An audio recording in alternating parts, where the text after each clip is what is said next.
excelencia, ¿no? A nivel intelectual y un excelente catedrático, como también ha sido un político. También saludar la presencia de nuestro coordinador académico y docente, licenciado Román Cruz. Si bien como centro interno tenemos el compromiso de seguir trabajando por fortalecer estos espacios académicos dentro de nuestra carrera, esta conferencia viene a formar parte de una serie de conferencias, ¿no?, para publicitar un modelo de debate interuniversitario en la carrera llamado Polis Munciens, a cargo de nuestro compañero del grupo centro interno Daniel Documet. También está incluido lo que es el centro regional Polis Munciens y Politecos, siempre con el objetivo, ¿no?, de venir a trabajar por el tema de fortalecer la academia y lo que viene a ser los espacios de interacción y de debate, ¿no? En ese sentido, les agradecemos su presencia y los invitamos a que se queden hasta el final, por favor. Sin más que decir, le cedo la palabra al licenciado Román. Buenas noches, doctor Benny Ferreira, docente de la carrera, estimado centro interno, profesor Gerson, profesor Daniel. Felicitarle por esta actividad que va a ser fundamental para todos los estudiantes de la ciencia política. Ya, reconocer al doctor Benny, presencia acá, para compartir la trayectoria que él tiene, ¿no? Él ha sido concejal municipal, ha sido ejecutivo de la FUL, ha sido presidente de la FU, de la Universidad FU de Federación de Profesores, ha sido vicerrector de la Universidad Autónoma de Guadalajara, ha sido rector de la universidad y ministro de Estado. Pues estoy seguro, el doctor esta noche va a compartir las experiencias políticas que nos ayudan a nosotros para fortalecer lo académico y lo político. ¿Ya? Así que les recomiendo y vamos a estar compartiendo. Muchas gracias. Bien, gracias. Bienvenidos a todos los estudiantes de la carrera. Bienvenidos a los que nos estén viendo vía YouTube, vía Kik. Esta es una serie de conferencias que se estarán dando, también se transmitirá por mi canal propio llamado Politecus. El día de hoy vamos a hablar de un tema del licenciado Rey Ferreira, un tema que me costó entender, algo que yo estaba investigando, es la política en la posmodernidad. Pero algo que, aunque cuesta entender, es un conocimiento que realmente incluye en lo que es conceptos y una nueva etapa. Por ello, quiero empezar con una pregunta sencilla para que me la responda el licenciado, pero también para que inicie todo el mundo del conocimiento que nos trae. Y es sencillamente, ¿qué es o cómo es la política en la posmodernidad líquida? Gracias. Antes que nada, agradecer la invitación, Daniel, al coordinador, nuestro amigo Román, Gerson, y principalmente a ustedes, los estudiantes de aquí de la carrera, y también a los amigos de la NUR que nos están visitando.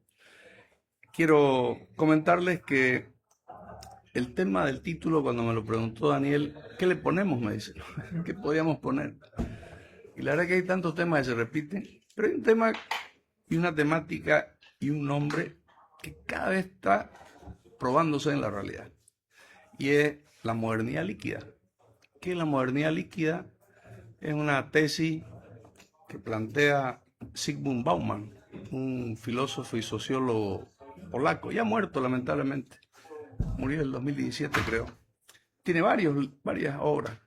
Aunque su enfoque es más sociológico, admite las consecuencias políticas de su análisis. Es sociológico, económico, cultural inclusive, pero él ya vislumbra algunas consecuencias políticas. Creo que entre las ciencias políticas uno de los temas que hay que, y seguramente va a ser la línea de investigación del futuro, es concretamente cómo se expresa esa modernidad líquida. Pero nuestra charla es posmodernidad líquida, no es modernidad líquida, porque el libro más importante que escribió Bauman se llama Modernidad líquida, que es una teoría sobre el consumo, sobre la precariedad del trabajo, sobre la velocidad del cambio en una sociedad postindustrial y posmoderna también. Empecemos primero a hablar de la modernidad para poder luego hablar de la posmodernidad y luego de la liquidez. El siglo XX tuvo tres grandes ideologías hasta la mitad más o menos. El siglo XIX como antecedente genera la ideología, consolida en realidad una ideología de la ilustración que es el liberalismo. La ilustración tiene bases liberales, evidentemente, pero ya como teoría refinada, el liberalismo político, basado en pensadores de la ilustración como John Locke, por ejemplo, se va a ir refinando con varios otros autores. En el campo económico, el trabajo más importante es, sabemos, el de el autor Adam Smith, ¿no? Con la riqueza de las naciones. 2 tratados de la República de Locke en lo político, el tratado sobre la economía de la riqueza de las naciones de Smith van a ser pilares de lo que se va a convertir en una ideología, el liberalismo, que tiene una vertiente económica, filosófica y política, que parte de la importancia del individuo y el rol del individuo en la sociedad y de una mínima intervención del Estado, tanto en la economía y la garantía del Estado a los derechos del individuo que deben ser respetados, los derechos civiles y políticos. Y no contempla ningún tipo de derechos sociales, no en esa concepción.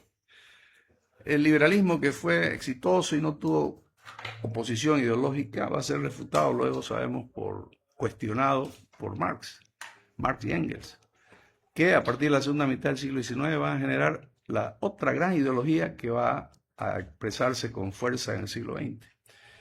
Y en el siglo XX se va a producir la primera revolución, de orientación marxista, que es la rusa, que instaura el primer Estado socialista. Estas 2 ideologías, el liberalismo y el socialismo, entre guerra van a admitir a un tercer sector, a un tercer vector, que es el nacionalismo.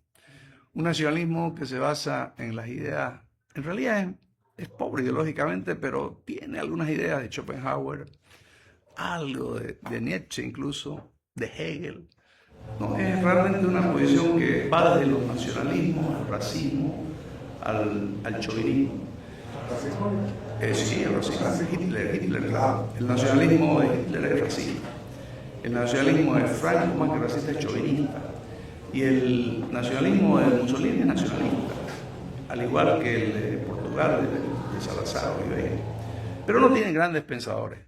Y en el siglo XX tampoco hay que admitir que, excepto Lenin, grandes pensadores del primer tronco no hay. Luego vendrán unos críticos, ¿no? Como Gramsci, Luxemburgo y otros autores. Y en el caso del liberalismo tampoco tenemos grandes aportes. Más bien surge una corriente crítica al liberalismo desde la perspectiva de John Maynard Keynes. Es capitalista, obviamente, pero critica el liberalismo y va a generar lo que se llama el capitalismo de Estado. Pero bien, esas 3 grandes corrientes tienen una característica en común: una visión holística. ¿Qué se entiende por una visión holística? Una visión global, completa. Lo globaliza, es una ideología, porque su propuesta económica se vincula con su propuesta política se vincula con su propuesta social, es una ideología, es un estudio completo. Y esas 3 visiones como visiones, la socialista, la nacionalista y la liberal, van a chocar violentamente en un conflicto militar en la Segunda Guerra Mundial. Ahí las afinidades se van a dar en un bloque que se va a llamar del Eje, Alemania, nazi, Hitler, la Italia fascista, el nacionalismo japonés, que es un nacionalismo asiático, japonés específicamente, y también, aunque no intervienen directamente en el conflicto, el nacional sindicalismo y el falangismo de los españoles que habían triunfado en la guerra civil. Y el corporativismo portugués, que ese sí no se mete para nada. En ese conflicto, las 3 grandes ideologías se enfrentan y se van a unir las dos, el socialismo y el liberalismo se van a unir. El Reino Unido y Estados Unidos van a hacer un pacto con la Unión Soviética contra Hitler, las potencias del eje, y terminan derrotándolo. Y el nacionalismo no es que desaparece, pero pierde prestigio. Fue muy estigmatizado por el tema de la masacre de los judíos, del genocidio, por las agresiones que hicieron los japoneses en China, en Corea, en unos países del sudeste asiático. Fueron muy estigmatizados. Por lo tanto, el nacionalismo pasó en segundo plano. ¿En el continente europeo En Europa. Estamos hablando en Europa. Luego el nacionalismo va a resurgir con concepciones en África, por ejemplo, en América. Tenemos el nacionalismo revolucionario en Bolivia, por ejemplo, el nacionalismo mexicano, que es previo a la Segunda Guerra Mundial, que va a estar hasta los 80, 90 prácticamente vivo, el APRA en el Perú, el Getúlio Vargas en Brasil, Entonces, que después de la guerra van a seguir, pero ya no tienen el discurso central alineador. Hubo un momento que incluso en Bolivia Germán Bush, David Toro eran profascistas, tenían mucha admiración por el régimen corporativista italiano, el régimen de los fachos. Pero después de la Segunda Guerra Mundial van a quedar dos ideologías completas, totalmente antípodas, que es el liberalismo, que lo va a encabezar Estados Unidos, y va a estar el socialismo. Va a ser una lucha que se va a llamar la Guerra Fría. La Guerra Fría no es solo... Es un evento militar que usa países proxy. Los proxy son países intermedios que en realidad no se enfrentan directamente. Lo que está pasando en Ucrania, por ejemplo. En Ucrania, si bien está la OTAN, pero no se enfrenta directamente, se enfrenta a través de Ucrania. Le suministra armas para que se enfrente contra Rusia. En Vietnam, Estados Unidos directo estaba ahí, pero no se meten los rusos ni los chinos, sino que le dan armas a Vietnam, a los guerrilleros de Vietcong y a Vietnam del Norte. Entonces se dan guerras proxy, pero una guerra ideológica. Hay una profunda batalla ideológica, tecnológica. Se abren espacios para la competencia tecnocientífica, la conquista del espacio. Cada uno hace un espacio de alta competitividad. Pero esas dos ideologías, de pronto una implosiona. Empieza en los 80 un proceso de la perestroika, que es abrir muchos dogmas, y por causa que no es motivo, ni no hay tiempo para explicar ahora, implosiona. Y ahí esa implosión va a hacer decir a algunos autores que se acabaron las ideologías. Va a surgir un filósofo importante que yo creo que es una de las piezas clave en el posmodernismo, que es Karl Popper, que en La miseria de la filosofía y en otros libros empieza a plantear las debilidades y la imposibilidad del pensamiento total, global. Que hay que empezar a ver sin dogma la realidad. Subjetivamente. No subjetivamente, sin dogma. Verlo que no necesariamente, no son fatalistas, la historia no es fatal. Porque una de las características que tenía el positivismo en su momento, el nacionalismo y el marxismo, es que la historia era fatal. Claro. Los positivistas decían, vamos a ir del estado religioso, de la superchería, vamos a ir al estado metafísico y vamos a ir luego al estado científico. Es decir, ellos lo veían que iba a ser una evolución inevitable.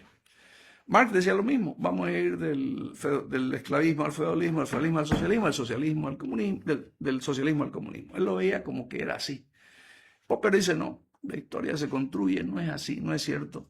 Claro, él se manifiesta antimarxista y antinacionalista, y es liberal, evidentemente es liberal, pero un liberalismo que no cree en soluciones completas, es escéptico a soluciones holísticas. Y un autor y varios autores, algunos de ellos decepcionados con el tema de, por ejemplo, el fracaso del socialismo real, van a surgir entrándose a la fragmentación del pensamiento. Por ejemplo, se me dio este autor famoso, francés, ¿me ayuda? No, el que estudió el tema de la prisión, el tema de las enfermedades. ¿Me ayuda? Famosísimo. ¿Ah? Foucault, Michel Foucault.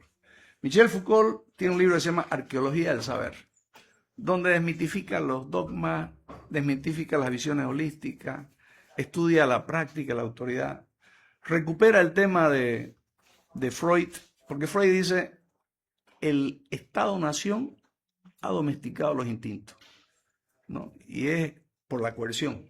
La coerción es la que manifiesta el dominio sobre los instintos. Y un poco recupera eso, el rol coercitivo del Estado, de la forma, de las instituciones y de las creencias. Y pasamos de una visión macrosocial, macropolítica del marxismo o del nacionalismo a una visión microsocial, a prácticas cotidianas, sectoriales, cómo actúa el poder. La microfísica del poder le llama a alguno. Ese es otro aporte clave. Foucault, nuestro amigo Popper. Y en la ciencia política es destacable el trabajo de dos autores. Uno es Fukuyama, evidentemente liberal, y el otro es también, aunque muy, muy cuestionado porque se lo ve como racista o etnocentrista, es Huntington, Samuel Huntington. ¿Qué dice Fukuyama? Fukuyama dice y escribe un famoso tratado que luego se convierte en libro, El último hombre y el fin de las ideologías, donde dice, a partir de la caída del muro de Berlín ya no hay lucha ideológica. La única forma hacia adelante que va a haber es la democracia, porque es la única forma de legitimar el poder de forma justa y democrática. Y él hace un cuestionamiento a la forma de legitimación del poder. ¿Qué ha legitimado el poder a través de la historia? La religión. Uno obedecía al emperador porque era el mandado de Dios. Mandado a la cabeza, el representante. Los faraones, los reyes chinos, los emperadores chinos, Atahualpa, todos tenían una legitimación religiosa. No había que votar, era un tema de religión. Pero la religión no es un legitimador universal. ¿Por qué no es un legitimador universal? Porque no todos tienen la misma religión. Claro. Entonces la descarta. Luego vino la legitimación de tipo nacionalista. Es decir, que lo que legitima el poder es que se lo ejerza en función a una nación sobre otra. Pero no todos son en un Estado-nación parte de la misma nación. Hay muchos estados que son plurinacionales, España, por ejemplo, o Suiza, o Bélgica, o Canadá, o Bolivia. Entonces, tampoco el criterio étnico es suficiente, no es legitimador, y lo demostró la ex Unión Soviética, es él. No, lo que legitimaba la Unión Soviética era la ideología, no era un hombre un voto. Tampoco es universal, porque el socialismo se basaba en la dictadura del proletariado, aunque no voten, el proletariado tenía en sí, encarnaba el rol revolucionario, y eso es suficiente. Entonces deslegitima la religión, la nación, la raza como Hitler. Hitler plantea la raza como legitimador del poder. Y también deslegitima la ideología. ¿Qué nos queda? Dice. ¿Cuál es el único instrumento, el único medio que legitima el poder político? Porque la legitimidad o un poder sin legitimidad es solo coerción, dice. El único poder legitimador es la democracia. Una persona, un voto. Porque cuando uno participa se satisface eso que le llaman timos. Lo que decía Platón, ese sentido de reconocimiento y pertenencia. Soy tomado en cuenta. Claro, ahí tienes ideologías, razas, culturas, naciones. No importa si es una religión, de una nación, de una raza o de una ideología, pero soy tomado en cuenta por el sistema. Y a partir de esa premisa, Fukuyama dice, se acabaron las luchas ideológicas. ¿Y qué va a ser en el futuro la lucha? Va a ser una lucha económica, dice. Las potencias van a empezar a disputar mercado. Francis Fukuyama, ¿no? Francis Fukuyama. Otro autor, más o menos por la misma época, escribe un atrevido ensayo, digo atrevido en lo audaz. Estoy de acuerdo con mi amigo Fukuyama, sí, es verdad, dice, sí, ya no hay ideología, pues, sí, de acuerdo. Pero no es solo lo económico, el factor que va a ser clave a fines del siglo, y este siglo en el que vivimos ahora, va a ser la cultura. Y él escribe un libro clásico que es El choque de civilizaciones. ¿La tecnología? No, él habla es que la incluye en la cultura, ¿no? Para él la cultura y es que tecnología es parte de la cultura. Y la cultura es la base de la civilización. ¿Cuál es la diferencia entre cultura y civilización? Bueno, estoy pensando que es una clase, ¿no? Pero yo siempre pregunto, ¿cuál es la diferencia entre cultura y civilización? Nicolás, ¿es usted? ¿Ah? Sí, sí. Nicolás. ¿Cuál es la diferencia entre cultura y civilización? Civilización, tengo entendido, es, digamos, se refiere a una población en específico, pero sin pensar en sus tradiciones, ¿no? Es decir, cultura, Religión, ya es contemplando las tradiciones históricas que tiene esa Así es. nación, ¿no? Así es. Es decir, una cultura es un cúmulo de gente con características comunes, como dice Nicolás, y ya civilización sería un cúmulo de varios sin necesidad de que tengan características comunes. Sí, no, pero no he venido a estresarlo, no se preocupen. Es mi costumbre de preguntar. Ya no voy a preguntar, así que tranquilo.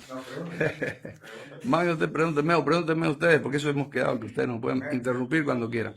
Pero el tema, para entender el choque de civilización hay que diferenciar civilización de cultura. En esencia son lo mismo. ¿Qué es la cultura? Todo lo que el ser humano hace. Y lo que el ser humano hace varía de acuerdo a la zona. Cómo nos abrigamos aquí es diferente a cómo nos abrigamos en la Antártida o en el altiplano, claro. Está influido por la naturaleza, el medio ambiente, la historia, la tradición, las influencias. Cada pueblo tiene una cultura y una cultura es dinámica, cambia, se transforma con los inventos, con las invenciones y con el contacto con lo que se llama el sincretismo, pero además la cultura es simbólica y es singular. Si yo le digo ahorita a ustedes, imagínense que todos se imaginen una pirámide. ¿Qué país se le viene a la cabeza? Egipto. Y si le digo que se imaginen un sombrero así en cono, ¿ah? ¿Quién usa ese tipo de ese sombrero? Los asiáticos, los chinos, los vietnamitas. Y si les digo unas voladoras, ¿qué van a pensar? Argentina, ¿no? Ellos usan voladoras, usaban antes. Un turbante, algún país musulmán. Es simbólica. Y si le digo un sombrero de Sao, van a pensar en Potosí o en Santa Cruz. Santa Cruz. Es simbólica, ¿sí? Tenemos nuestras propias características. Pero hay una cultura en mayúscula. ¿Cuál es la cultura en mayúscula? La civilización. Una civilización comparte un espacio mucho más grande, con rasgos centrales que perduran largo tiempo y que tienen amplia difusión. Por ejemplo, España o Cataluña tienen su cultura, pero Cataluña y España, como parte de España, son parte de la civilización occidental. Si usted va a Portugal, Francia, Alemania, Suecia, puede entender el alfabeto. Pero si va a la India, ya no entiende el alfabeto. Ya tiene otra religión, además. Si va a China, no va a entender el alfabeto. Es otra civilización. Una civilización no se circunscribe a un país ni a una región. Es un marco. Por ejemplo, la civilización occidental es Europa, la cristiandad, y América, Australia, Nueva Zelanda. La civilización china no es solo China. Ahí está Corea, está Tailandia, está Birmania, está Filipinas. Son parte de una civilización. Hoy hay 5 grandes civilizaciones según el autor que estamos viendo. La civilización islámica, la cristiana, la occidental, de la India, la japonesa y, caramba, me falta uno, China, japonesa, India islámica y occidental. Bueno, ¿a dónde va él? Ya no va a ser lucha ideológica. Y la lucha económica, sí, pero la lucha va a ser de cultura, dice. ¿Por qué? Porque la globalización nos está unificando a todos. Y frente a ese proceso unificador, homogenizador, los pueblos quieren recuperar su identidad. Porque es su ethos, es su ser, es su timos, que no quieren perder. Mientras la globalización uniformiza o pretende uniformizar a través de la tecnología, los pueblos, si bien quieren ser parte de una cultura global, resisten eso recuperando sus tendencias. Personalmente creo que tiene mucha razón. Fíjense que los principales conflictos de los últimos 30 años han sido temas culturales. Las Torres Gemelas, ¿quién las tumbó en Nueva York? ¿Ah? Un grupo que se llamaba Al-Qaeda. Y su motivo era religioso, y la religión no es cultura. Los conflictos del Medio Oriente, casi todos son culturales. ¿Cuál es la diferencia entre palestinos y judíos finalmente? Es cultural. La guerra de Ucrania, en última instancia, ¿por qué surgió? En realidad, la guerra de Ucrania ya tiene su antecedente en 2024, cuando el gobierno que toma el poder de una forma violenta prohíbe el ruso. Ustedes saben que el 25% de los de los ucranianos hablan ruso, y habían 2 idiomas.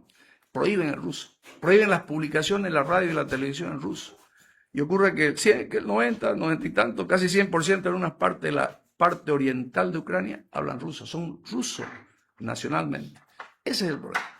Entonces eso dice Huntington. Lo que pasó en Yugoslavia es otra prueba. ¿Cuál fue la causa de la guerra de Yugoslavia? También ha sido el tema de la cultura. Bien, pero en esta nueva etapa hay 3 fenómenos. La globalización económica, la irrupción de la tecnología digital y, tercero, el mundo de las transnacionales. Esos 3 factores conjugados nos han cambiado, dice, voy a volver ahora a Zygmunt Bauman, nos han cambiado radicalmente el mundo. Vimos una sociedad que ha transitado de la industria, de la sociedad industrial, donde todo era predecible, donde todo era algo que se podía entender, en el que había estabilidad, en el que si estudiamos medicina sabíamos que lo que estudiamos nos servía para 40, 50, 60 años, donde no eran tan importantes las innovaciones porque las innovaciones eran lentas. Era un mundo donde uno entraba a un trabajo y tenía un seguro social, un trabajo fijo, un ingreso básico. Y eso, dice Bauman, le convenía al sistema. En la época de la sociedad industrial es donde nace el estado de bienestar y nace lo que se llama el constitucionalismo social, los derechos laborales, sociales, la salud pública, la educación, porque a la sociedad del capitalismo industrial le importaba tener personas que estén en buenas condiciones, bien alimentadas, cuidadas, educadas para la producción. Pero eso entra en crisis en los 60. La sociedad industrial va a ser sustituida, el capitalismo industrial va a ser sustituido por el capitalismo financiero. Y aquí entran dos factores que a ustedes, yo me voy a jubilar en poco tiempo, pero ustedes no. Y a ustedes van a tener que lidiar con eso. Y es lo que él ve con mucho temor en el futuro. Lo dice Bauman. ¿Qué es lo que ha hecho el capitalismo? El capitalismo, evidentemente industrial, se basó en la explotación del hombre por el hombre. La plusvalía que no se le pagaba era lo que él se quedaba, ¿no? Pero era la industria, el trabajo, el hombre, el ser humano que vendía su fuerza de trabajo en la fábrica, era la base de la acumulación de capital. Pero, ¿cuál fue el primer golpe para eso? La robotización. A partir de los 60, 70, usando nueva tecnología, empieza a sustituirse mano de obra por máquina. Y yo les voy a dar un ejemplo, eso no es teoría de Bauman. Teníamos nosotros aquí en el parque industrial una fábrica, tenemos ahora todavía, aunque ya es privada, se la privatizó, tenía 500 trabajadores, la fábrica de tela. Pregúntenme ahora con cuántos trabajan. Y producen mucho más que lo que producían antes. Pregúntenme. ¿Con cuántos? Hoy 20, pero bien calificados. Son gente que maneja sistemas, ¿no? De 500 a 20. Se han perdido 480 puestos de trabajo con la robotización. Con eso, el capital humano en la revolución industrial perdió importancia. Perdieron fuerza los sindicatos, ya no fueron tan importantes. Es más, era sustituible, desechable. ¿Qué es mejor? ¿Pagarle a una máquina, a un robot, a una máquina que hace mecánicamente las cosas o a un trabajador? ¿La máquina le hace huelga? No. ¿Pide aguinaldo? ¿Tiene baja médica por maternidad? ¿Pide algún tipo de beneficios sociales? No. No. Entonces, pide mantenimiento, pero es mucho más barato que pagarle a usted un aguinaldo, ¿no? Y no es solo a usted, a 500. Entonces se fue reduciendo, por eso el trabajo de los obreros fue cayendo. Y el movimiento obrero perdió fuerza. Pero a comienzo de este siglo, y ustedes saben que la computadora ya estaba desde los años 50, 48, 49. ¿Qué hace la computadora? Procesa información. Pero a fines de los 70, comienzo de los 80, la información se la empieza a transmitir. Y lo más importante, ya a finales del siglo se la empieza a procesar. Y ha salido ya, aunque había hace unos 20 años, una que se llama, ¿qué se llama? Inteligencia artificial.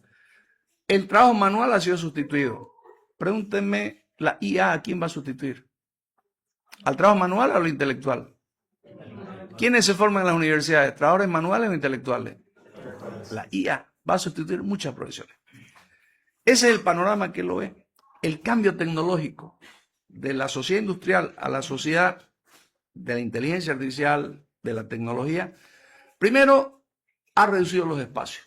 Hoy el mundo es una aldea. Lo que decía McLuhan, es una aldea. Hoy el mundo está conectado. Usted se entera de lo que pasa en China en un segundo.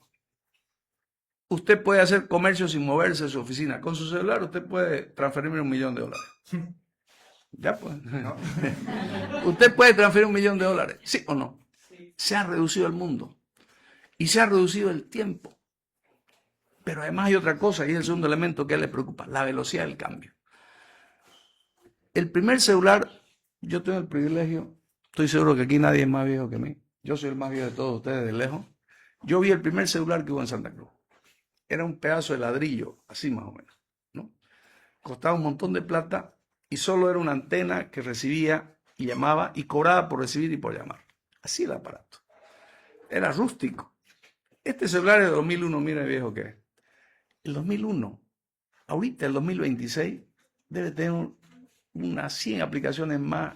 No me animo siquiera a pensar cuántas funciones más tienen los actuales. El celular que se compra ahorita en 3 meses es obsoleto. Hay una cultura de la transformación por la velocidad del cambio. Él se sorprende cómo ha cambiado el mundo, dice. Es impresionante cómo ha cambiado el mundo.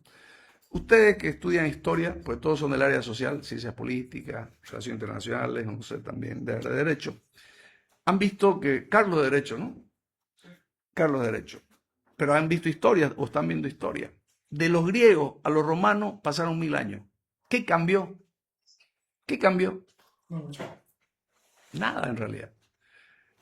¿Cuál era el arma de los griegos? La espada. la lanza, los caballos, los carros, los mismos barcos, la arquitectura, hasta los dioses son los mismos. No se movió nada. Lo único que innovaron los romanos fue el derecho. Codificaron el derecho, organizaron un imperio, porque los griegos hicieron una polis, excepto Alejandro, que hizo un imperio, ¿no? En base a los macedonios. Entonces, no se movió nada.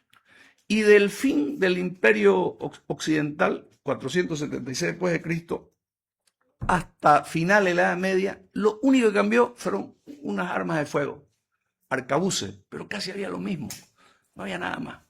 Ahora piensen ustedes cómo cambió el mundo entre 1900 y el 2000.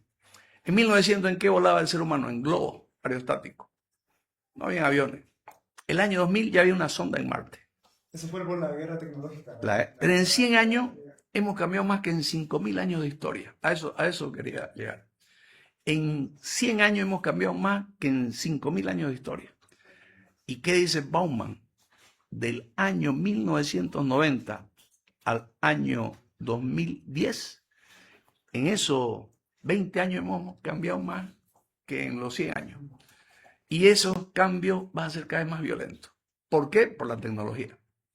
El alto cambio de la tecnología, la complejidad, la interconexión, va a generar un mundo que ya no es predecible. ¿Por qué no es predecible? Porque van a desaparecer profesiones y van a aparecer profesiones. El mundo se está haciendo, y ahí viene su palabra, líquida. Ya no es firme. Quien estudió hace 200 años una carrera sabía que podía tener trabajo, tenía la certeza. Hoy quien ha estudiado una carrera ya no sabe si va a ser sustituido o no por una máquina, ¿no? Por la inteligencia artificial. Ahora vivimos una sociedad en la que lo único seguro es la indeterminación, es la imprevisibilidad. Lo que decía Edgar Morin, que murió hace 2 semanas, el mundo se ha hecho impredecible. Vivimos en una sociedad que nos impulsa a ser más adaptables, entonces. Así. Cambian los trabajos. Antes los trabajos eran fijos, teníamos un patrón, teníamos seguridad social. Ahora uno tiene que ser una moto y ser Uber o ser Django. Uno es un emprendedor, no tiene seguro social, trabaja cuando puede, es un emprendedor, tiene 3, 4, 5 trabajos, el trabajo es circunstancial. La familia está cambiando, las estructuras como la familia. La estructura del padre, madre, hijo tradicional ya no es cierta, ha cambiado. Ahora hay matrimonio entre personas de distintos sexos, hay diferentes cosas que ya no es igual. Pero además la industria nacional, ya no hay nada de un solo país. Las movilidades japonesas, por ejemplo, se fabrican en todo el mundo y las partes son de todas partes. Hemos llegado a una situación que todo es líquido. Y algo importante que dice él, en este momento, cuando él dice, Freud nos enseñó que el Estado-nación nos coercionaba para reprimir los instintos. Hoy ni siquiera el liberalismo, con la teoría del pacto social, nos coerciona. Hoy hay un suprapoder más allá de las naciones, que son las grandes transnacionales. Y de ellas, la del capital ligado al conocimiento, la industria del conocimiento. De hecho, vamos a llegar a ese un monopolio y que su dominio es peor que el dominio político porque nos ha ido domesticando a través del consumo. Y están transformando a los ciudadanos en consumidores. El placer de consumir. Y generan una ansiedad digital en la que es imposible, dice, estar ya desconectado. Y algoritmos, tendencia, corriente de poca profundidad están empezando a arrastrar la opinión. Solo así se explica, y en esa época lo decía, que gente con ideas tan básicas, tan rústicas, tan antiguas y tan anacrónicas puedan tener votos y puedan ganar incluso. ¿No? Yo, por ejemplo, lo que yo pienso en mi ideología, no se preocupen en lo que yo pienso. Yo no entiendo cómo, por ejemplo, Trump puede ser presidente de Estados Unidos. Una sociedad que tenía tradiciones democráticas. No lo entiendo. No sé si escuchan lo que dice. Miren, ese es de Somalia. Qué feos que son. Igual que los venezolanos son feos, dice, ¿no? Ojalá vinieran a Estados Unidos de Dinamarca. Pero vienen de África. Dice, ¿no? Pero ¿y su cara cómo la pone? Por Dios. Y es el presidente de los Estados Unidos, ¿no? Un tipo que dice, hemos entrado a Venezuela y le hemos quitado, hemos recuperado 20 veces lo que gastamos en traerlo a Maduro. Pero ¿sabe qué me sorprende a mí? Y eso me sorprende, y por eso lo que dice nuestro amigo Bauman, la falta de compromiso y la falta de claridad, la anestesia intelectual. No hay intelectuales, políticos, dirigentes, comités que digan nada por Venezuela. Le están sacando su petróleo, se lo están chupando todo. Han sacado a su presidente y se lo han llevado. No importa nada la soberanía. A nadie le importa. Por esa liquidez, o sea, poniendo el ejemplo de Trump, que dice cosas que no sonarían a un presidente de Estados Unidos, las puede decir ahora por ese consumo La instantáneo posmodernidad. que nos ha hecho líquidos Así es. a aceptarlos sin cuestionarlos. Y ahí viene lo de la posmodernidad, que decía Popper, que la dice Bauman, que la dice Morín de alguna forma. Ahorita le doy la palabra, o si quiere preguntarme. Por ejemplo, las ideas de la ilustración, que son las ideas de la modernidad, un trabajo, los derechos liberales, el Estado-nación, se ha diluido. Hoy hay un entramado global. En lugar del Estado están las grandes transnacionales. Hay un proceso en el que el razonamiento se ha ido debilitando. ¿Por qué? Dice algo interesantísimo. El debate político antes se hacía a través de la prensa, con debate. Claro, ahora no. Ahora ya no hay debate, Las redes sociales. porque ya no hay tiempo.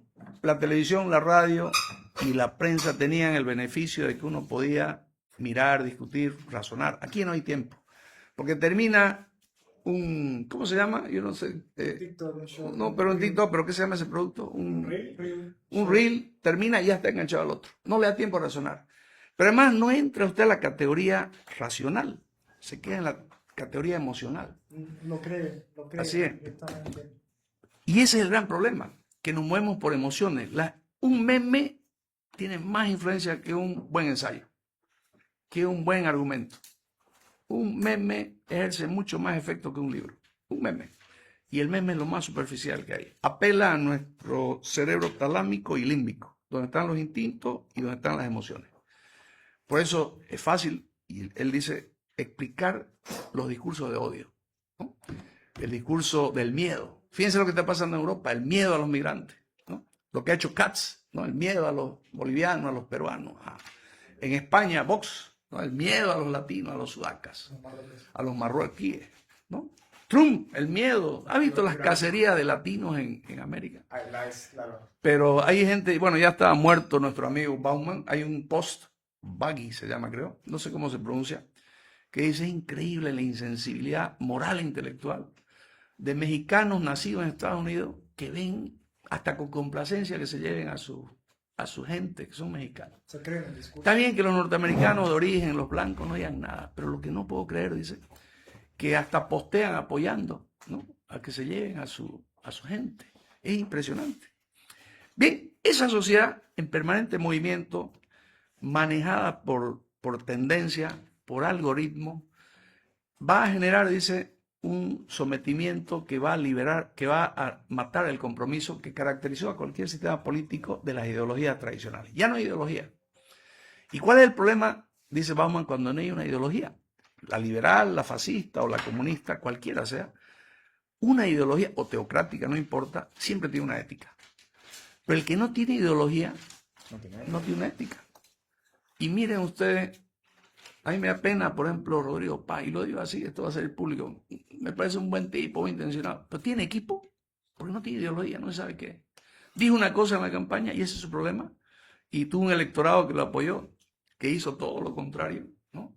Y más bien trabajó por el que no lo apoyó. Pero lo dramático es que como no tiene un partido, ya no tiene una ideología. Y si no hay una ideología es tan fácil poner gente ahí que está ahí porque le importa, ¿no? Y esa es otra de las consecuencias y esa es la agenda que hay que trabajar y ustedes los politólogos creo deben trabajar en eso. ¿Cómo afecta eso a la política?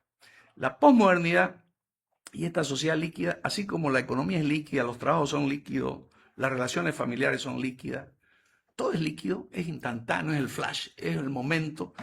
Esto es ahora bueno y mañana ya está obsoleto. El cambio constante, el consumismo, nos han convertido de ciudadanos en consumistas. Lo grave dice que en la política viene la desaparición cuando algo pierde calidad, o el diluimiento de los partidos, que son tan importantes en la política, los partidos. Ya no hay partido. Mamén, por ejemplo. Mamén es Mamén, pero Mamén, ¿qué es lo único que une ahorita a algunos como ideología? Que no es ideología, su odio al más nada más. ¿Pero qué propuesta tienen? Ninguna. No saben. Rodrigo Paz lo único que sabe es que es enemigo del MAS nada más. Que lo dijo después de las elecciones, no antes. Lo mismo, Mamén. Ahorita lo más fácil, cualquier tipo que no sabe dónde está parado, ya se justifica, es masista, listo, ya está, suficiente. No requiere mayor intelectual. Es más fácil denigrar, insultar, descalificar que pensar o que argumentar. Entonces, el gran problema es que no tiene ideología. Y si no tiene ideología, no tiene una ética. ¿Por qué creen que fracasó el gobierno anterior municipal? Porque uno de los primeros posmodernos bolivianos fue la UCS, ¿verdad? La UCS gobernó con Max Fernández. La UCS gobernó con Banzer. La UCS conspiró con Camacho y lo tumbó a Evo. Y la UCS gobernó con Lucho Arce, ¿no? Si la UCS no le quitaban su sigla, no sé con qué estaría. Eso no tenían. La política es oportunidades, coyuntura, no hay principio. Lo importante es estar en el poder. El momento, eso es lo importante. El corto plazo, nadie ve hacia largo plazo. Para ir terminando, porque no quiero cansarlo, 3 cositas. ¿Cuál es el gran problema de la sociedad líquida, dice nuestro amigo Bauman? El consumismo. Este aparato tecnológico, económico montado estimula el consumo permanente y entiende que la felicidad es comprar. Yo, por ejemplo, no necesito cambiar mi celular. Tengo el 2021. Estoy feliz. Pregúntenme si mi hijo menor tiene 20 años. Pregúntenme si mi hijo podría estar con un celular de 2021. Pregúntenme. ¿Podría? No. Ha cambiado en estos años porque yo soy el que se lo compro. Ha cambiado 5 celulares. ¿Y cuál es la diferencia? Que aquí, que allá, que no sé qué más. Fíjense, pero eso es un afán general. La gente quiere cambiar. Sí, es un afán de consumir. Consumir es ser feliz. Y el problema es que consumir tiene límite.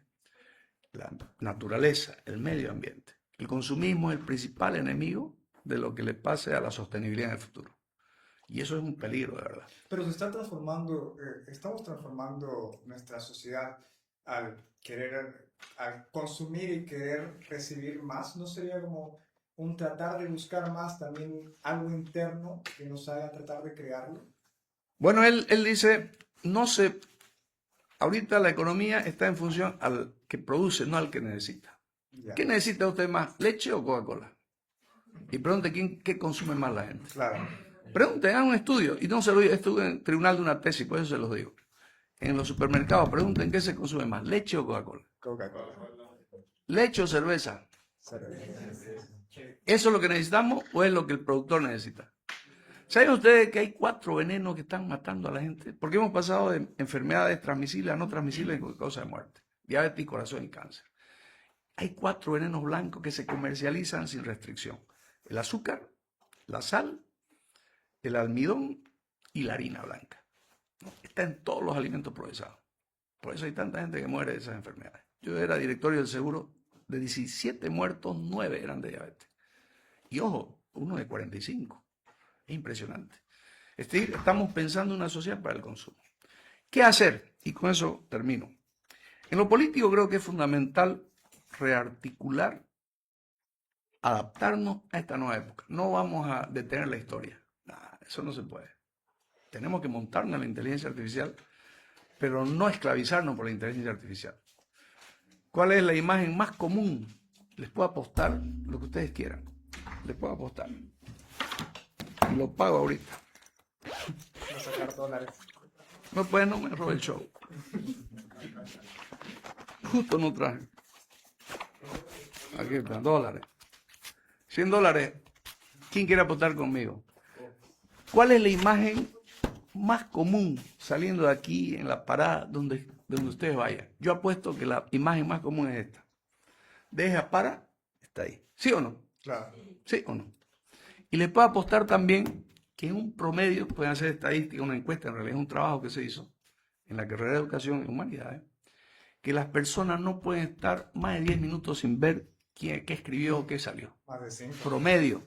Claro, eso varía con la edad. Mientras más viejos, somos menos dependientes. Mientras más jóvenes, uno lo ve. Uno lo ve. Y él dice algo. Nos deprimimos por el pasado, nos estresamos en el presente y estamos ansiosos por el futuro. Yo creo que la política tiene que hacer una reingeniería profunda. Y si bien la ideología puede o no venir, el tema es cómo logramos la ética, que es al final lo que guía a las sociedades. Porque una sociedad sin ética no puede llevar a presidente gángster, a gente que finalmente lucra, haga plata para sí. Lo hemos visto en la alcaldía, lo hemos visto en muchos gobiernos, que la gente lo que quiere es plata. Porque donde no hay ideología, hay bolsillo. Ese es el gran problema. Es un dilema moral, dice Bauman. Y quiero terminar hablando de un aporte enorme que hizo Morín, que se murió el 29 de mayo, a los 104 años, y seguía escribiendo. No pudo terminar un libro que era La sociología del COVID. Estás haciendo un libro. Él escribió los 7 saberes necesarios para la educación del futuro. Y él dice, para la humanidad actual necesitamos una nueva ética. Y él establece 3 generaciones de ética. La primera ética es la que creó Aristóteles y la religión, los mandamientos. Era la ética individual. Ser bueno, no robar, no matar. No, era la ética cara a cara. Ya. El bien y el mal. No robar, no matar, no mentir, no fornicar. Es la ética del individuo. Pero esa ética de la primera generación, que está en los 10 mandamientos, que está en la ética de Nicómaco de Aristóteles, en el siglo con la Ilustración cambia. Y es la ética social, que es lo justo y lo injusto. Yo voy a ser bueno, no robar, no mentir, tratar bien a mi esclavo y ser machista con mi esposa. ¿Soy justo? No, eso no es ético. Seré bueno, 1 a 1, no miento, pero si tengo esclavo, ya no es ético. Ahí viene la ética social. Ya no es individuo, sino social. Es el segundo nivel de la ética. ¿Cuál es el primero? El individual. ¿Cuáles son los 2 valores antípodas? Lo bueno, lo malo. La segunda es la ética social, la de los derechos humanos. Nadie puede ser justo y ético, que aunque sea bueno, no mienta, pague sus impuestos, no robe, si es que admite, por ejemplo, el racismo. Eso no es justo. O el machismo. Esa es la ética de segunda generación. Solo una cosa nos califica, entonces. No, la ética ya nos califica como sociedad. Es la ética de los derechos humanos. Pero esa ética, dice, ahora ya está desfasada. Primero porque el Estado-Nación entró en crisis. Ahora lo que estamos yendo a grandes bloques supranacionales, la globalización, la Unión Europea, por ejemplo. Pero hay otro tema. Ahora con la conexión tecnológica, con la integración, con la complejidad, tenemos el desafío de la vida. Debemos pasar, dice, de una visión antropocéntrica, solo basada en el hombre, a una visión biocéntrica, pero no solo nacional o local, ni social, sino global. Y es la tercera generación de la ética de la sostenibilidad, en donde ya los valores no es solamente ser bueno o malo de la primera generación, justo y justo de la segunda, sostenible y no sostenible. Les voy a poner un ejemplo. Yo soy un buen tipo, no robo, no miento. ¿Qué generación estoy cumpliendo de la ética? La primera. No robo, no miento. ¿Qué generación cumplo? La primera. Pero sí soy machista. ¿Qué generación estoy infringiendo? La segunda. La segunda. Pero si yo no miento, no robo, no fornico, bien. Segundo, no soy racista, no soy machista, respeto el derecho laboral de mis trabajadores si tengo gente que trabaja para mí, soy coherente con la segunda generación. Pero si mi fábrica bota químicos que destruyen peces, animales y el medio ambiente, ¿seré ético? No. Para ser ético en la tercera generación necesitamos ser sostenibles, que es la única forma de salvar el planeta. Y ahí viene el problema. El problema, dice Morín, como bien señala nuestro amigo Bauman, es que el consumismo, que al final es lo que impulsa la nueva tecnología y la nueva élite, no le importa mucho el medio ambiente. ¿Por qué creen que hay muchos países? Trump, por ejemplo, no quiso firmar el Pacto de Kioto ni fue a la cumbre de París. No le importa nada, esos son inventos, son macanas. Si uno viera la cantidad de animales que desaparecen, la cantidad de bosques, sabrían que no son inventos. Por lo tanto, hay 3 generaciones de ética. Termino si me dice cuáles son. Si no me quedo, tengo media hora más, un chorizo largo para seguir hablando. ¿Cuáles son las 3 generaciones de ética? La primera es la ética individual. La del bien y la del mal. La segunda es la ética social. Lo justo y lo injusto. Y la tercera es de sostenibilidad. Que es la ética global. Individuo, sociedad, planeta. Y termino con lo siguiente. Pero además no solo basta que sea global, que no se centre solo en el ser humano. El ser humano no está parte de la naturaleza. El ser humano es parte de la naturaleza. Por eso es que tenemos que ser, además, biocéntricos. Los seres vivos tienen derecho a vivir en el planeta como nosotros. Y hasta ahora el ser humano, en lugar de ser un guardián, un custodio, un defensor de los animales que ha sido, Un tirano, un asesino. un tirano. Ahora dirán, Consumidor de ellos. así de es. hecho. Por eso esta nueva ética ya le da derecho a los animalitos. Y termino con una anécdota. Si usted hace 20 años pisaba un perro en la calle, no pasaba nada. Porque Carlos, que estudia Derecho, sabe que en la vieja norma, en la vieja constitución, los animales eran objetos o sujetos de derecho, objetos. Y si usted mataba a un perro y tenía un dueño, lo podían procesar porque había afectado el bien de alguien, de un humano, porque era un objeto el animal. Me costó $500, no, le tengo que pagar $500 al dueño, no por el perro. Hoy ha cambiado. Fíjense que las nuevas constituciones, las nuevas leyes ya tienen un carácter biocéntrico. Si usted mata a un perro en la calle, aunque no tenga dueño, lo van a procesar igual. Porque el animal ha dejado de ser un objeto para convertirse en un sujeto. Si usted antes quemaba un bosque, iba a ir preso porque le hizo daño a la gente, a la sociedad o al dueño del bosque. En cambio, ahora si lo quema es porque le ha hecho daño al bosque. Fíjense cómo ha cambiado y esas perspectivas de una forma nos están ayudando. Hay dos perspectivas: consumismo, pragmatismo, inmediatismo en un mundo líquido, o sostenibilidad y una perspectiva biocéntrica que no nos ahogue en el individualismo y nos quite el compromiso. Yo creo que ese es el desafío. ¿Cómo hacerlo? Bueno, lamentablemente Bauman se murió, no terminó, no desarrolló porque no era politólogo, pero yo creo que es tarea de muchos de ustedes complementar o seguir, que es lo que se está investigando, porque por suerte dejó muchos discípulos. Muchas gracias. Bien, antes de ir con las preguntas, vamos a hacer la finalización del podcast netamente para el video, por el tema de batería, pero de ahí vamos a continuar con las preguntas. Agradezco al licenciado Raimi por darnos su tiempo, más que nada por darnos su conocimiento en un tema que seguramente mucha gente no conocía, que yo no conocía hasta hace 2 días que lo estuve estudiando y me pareció interesante, pero me pareció más interesante cómo les puso usted con un contexto más amplio de lo que suele haber en las redes sociales. Entonces le doy un agradecimiento por haber venido a este podcast universitario. Esto es un podcast para promocionar un modelo de debate que se va a hacer en esta carrera a mediados de septiembre y se va a dar más información posteriormente. Esto va a ser por parte del Centro Interno, por parte del Centro Regional de Investigación y por mi propio canal que se llama Politecos. Así que muchas gracias por vernos. Estaremos retransmitiendo esta grabación para que nos vean todos y la gente de la NUR. Y muchas gracias por estar.